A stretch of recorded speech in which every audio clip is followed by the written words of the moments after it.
भारत देश हमारा है। वाहे मैडम ने है नहीं? जय जोहर का नारा है, भारत देश हमारा है। कालीबाई कलाशवा की जय। कालीबाई कलाशवा की जय। सम्मानित जजों, समय कम है, मैं 2-3 बातें कह करके मेरे उद्बोधन को समाप्त करूंगा।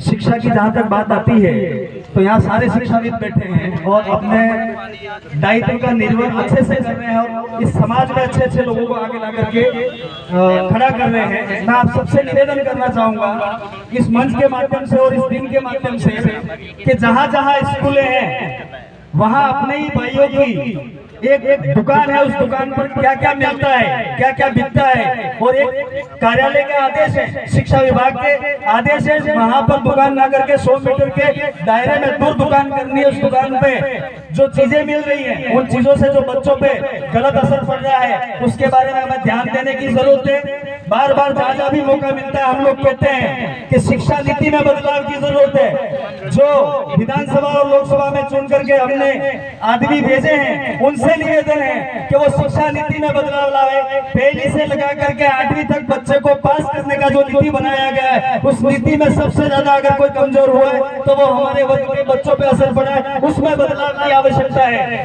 बातें बहुत सारी है दोस्तों, कहने का तो मन करता है लेकिन समय का अभाव है। जिनको आप सुनने के लिए आए, इस आदिवासी परिवार की जिन लोगों ने नींव रखी है और ये जो नींव रख करके जो काम शुरू किया और तीसरा साल ये जो कार्यक्रम हम लोग मना रहे हैं, मैं तो आप सबसे निवेदन करना चाहूंगा, आप सब जगाने वाले लोग यहाँ पर आए लेकिन थोड़ा सा दुख होता है, कड़वा कहने की आदत है। एक बात कह करके जाऊंगा, आज अगर कह दिया होता कि 84 की टिकट मिलने वाली है तो यहाँ शायद जगह ही नहीं मिलती बैठने की। तो आप सब लोगों को सोचना चाहिए कि ऐसे कार्यक्रमों में थोड़ी सी दादा बैठे हुए, मैं कहना चाहूंगा वो दादा को कि दादा प्रचार प्रसार में अब की बार हम लोगों ने कमी रखी क्योंकि लोकसभा चुनाव में हम थके हुए थे और शायद इस कार्यक्रम को सफल बनाने में थोड़ा सा हम पीछे रहे। आते साल हम इन कमियों को पूरा करेंगे। या मैं इस मंच के माध्यम से कहना चाहूंगा, प्रचार प्रसार जहाँ तक होता है वहां तक भीड़ आती है लेकिन अब की बार नहीं हुई है। दूसरी बात बच्चियों की और बच्चों के बारे में कहना चाहूंगा कि हमने खान पान में ध्यान देना बंद कर दिया है, डुप्लीकेट चीजें खाना शुरू कर दिया है। आप जितने यहाँ बैठे कम से कम अपने परिवार में वो पाउच वाली चीजें जो बार बार भवर जी कहते हैं, बार बार कांति भाई कहते हैं और मंच में जिसको भी मौका मिलता है वो कहते हैं उस पाउच वाली चीजों को खाना बंद कर दीजिए। सब्जी उगाइए, उगा करके खाइए। हम बाजार से सब्जी ले जाकर के खा रहे हैं। बहुत सारी ऐसी बातें जिसमें बदलाव की जरूरत है और ये आदिवासी परिवार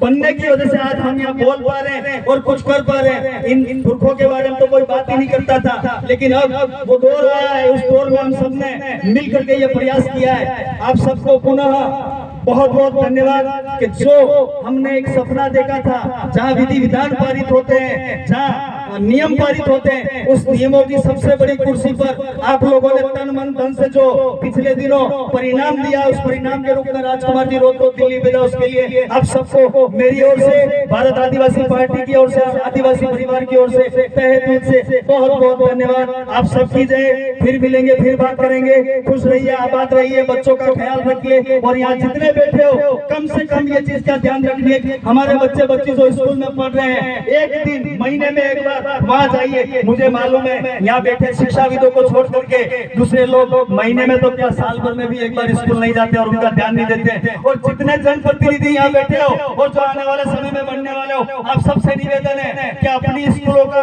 साज सज्जा, अपनी स्कूलों में जितनी सुविधाएं आप लोग दे सकते हैं दीजिएगा। हेडपंप चेक डैम के पीछे ही हम लोग भाग रहे हैं। जो व्यवस्था के अंदर बैठे हुए इन स्कूलों को अच्छा बनाइए, स्कूलों में वातावरण अच्छा बनाइए और आने वाले समय में हमारे यहाँ से अधिकतम प्रशासनिक सेवाओं में हम अपने बच्चों को भेजे। इस बात को लेकर के हम आगे मुहिम चलाएंगे। बहुत बहुत धन्यवाद संचालनकर्ता का, आपने हमें बोलने का मौका दिया और आपने हमारी बात को सुना। जो बात अच्छी लगे अमल करिएगा। धन्यवाद। जय जोहार, जय आदिवासी, जय भील प्रदेश, पूरा को नमन। धन्यवाद। जोहार।